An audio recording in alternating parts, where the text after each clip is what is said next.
since 2008. We're breaking through the 200-week moving average, and once we break through that, I do believe we will be on a sustained bull market. You could call this a bull market, but what it really was the shutting down of the global economy for the best reasons ever in the world that nobody may ever dispute. But if we iron that out as just a little blip of insanity, we're about to embark on a gold bull market relative to commodities, and silver will of course follow. And in that final year of the gold bull market, as we saw in the late 1970s to 1980, silver should break out. It should be quick, it should be brutal, and it should be glorious. In recent times, the gold market has seen significant fluctuations, with prices bouncing back in Monday's trading session after a previous week's decline. Investor responses to the robustness of the US dollar and adjustments in anticipation of potential Federal Reserve rate cuts contributed to this downturn. These adjustments were made in response to mounting evidence of persistent inflationary pressure, prompting traders to seize any opportunity for profit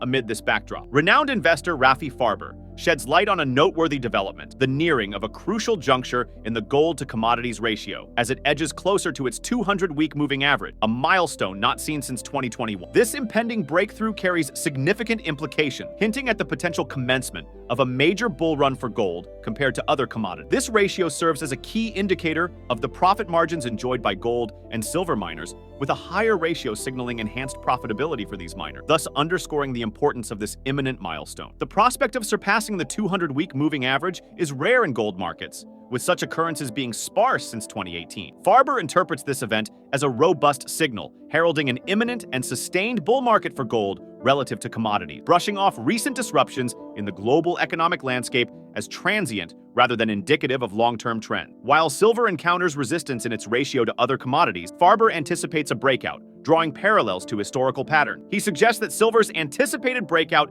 may coincide with the concluding stages of the existing gold bull market, mirroring the rapid and impactful movements witnessed from the 1970s to the 1980s, hinting at the potential for significant and decisive shifts in silver's value. Clips from Rafi Farber's interview with Arcadia Economics will be presented to delve deeper into these insights. But before we proceed, please remember to show your appreciation for this video by giving it a thumbs up. Something is happening here. This is gold relative to other commodities. It's important not to confuse a commodity bull market with a gold bull market. There's a reason that we are gold and silver stackers as opposed to, let's say, oil or natural gas stackers, though there could be natural gas stackers. I don't think that's particularly healthy. What we see here is the gold to commodities ratio, and basically it's been in a trading range since 2011, since the 2011 top here. And we see here that the bull market really began in 2008. This was the beginning of the destabilization of the financial system. It was stable over here, the gold to commodities ratio, pretty much until 2006. And then it started to move up, and then in 2008 it really moved up. But since 2011, it's been in a trading range. And also, since 2021, we've been below the 200-week moving average, but that is now finally changing, which is suggesting that we are on a major bull run of gold relative to other commodities. And this ratio is really it's a proxy for the profit margins of gold and silver miners.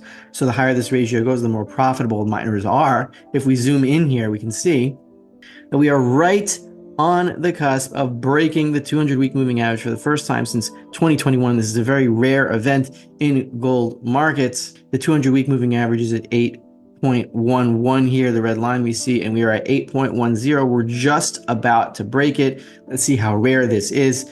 Well, this has happened about 3 times since 2008, when the gold to commodities bull market really started. So it happened once in 2014, at the end of 2014, and that looked like a gold bear market, but it was really a bull market relative to other commodities. It was a commodity bear market, but gold was falling much less.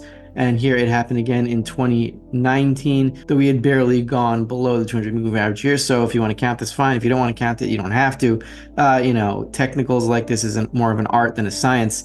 And here we have, for the third time since 2008, we're breaking through the 200-week moving average. And once we break through that, I do believe we will be on a sustained bull market. You could call this a bull market, but what it really was the shutting down of the global economy for the best reasons ever in the world that nobody may ever dispute. But if we iron that out as just a little blip of insanity, we're about to embark on a gold bull market relative to commodities, and silver will of course follow. If we zoom in on silver, See what's happening here, silver relative to other commodities.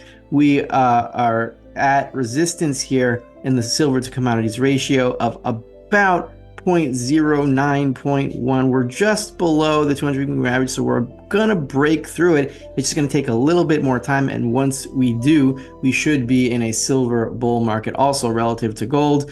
And in that final year of the gold bull market, as we saw in the late 1970s to 1980, silver should break out. It should be quick, it should be brutal, and it should be glorious. In essence, a significant shift is underway in the dynamics between gold and other commodities. It's crucial not to confuse a commodity bull market with a gold bull market, as gold and silver tend to play unique roles in investors' portfolio. The gold to commodities ratio, which has been in a trading range since 2011, is now approaching a pivotal moment. Since 2021, we've been below the 200-week moving average, but this trend is changing, suggesting a forthcoming major bull run for gold relative to other commodities. This ratio serves as a proxy for the profitability of gold and silver miner, with a higher ratio indicating greater profitability. Breaking through the 200-week moving average is a rare event, occurring only 3 times since 2008. This impending breakthrough signals a sustained bull market for gold, which may also influence silver's performance. Silver, currently at resistance in its ratio to other commodities, is expected to break through soon,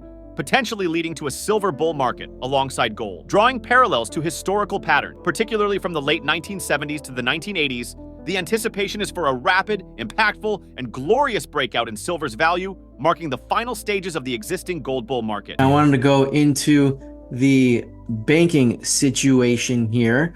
This is banking reserves. Bank reserves are reserves that banks hold at the Fed. So this is really the liquidity line, how much extra liquidity banks need. Now, the higher the pyramid goes, the more liquidity that there is in the system, the more liquidity that is needed, because banks obviously make loans and therefore they need reserves to cushion against those loans, and they themselves go into debt. So the more reserves there are, the more reserves are needed, which is why I drew these 2 lines in. You see here, this is right before QE3 in 2012, and then QE3 brought us up to a new level of reserves just below 3 trillion. And then once we fell back to the pre-QE level of reserves, we hit a repo crisis, and that was in September 2019. So we see the same thing here. We hit a new level of reserves because of the crisis over here, which we don't want to talk about. And then we hit a high over here just as 2022 came into being. New Year's 2022, we hit a high,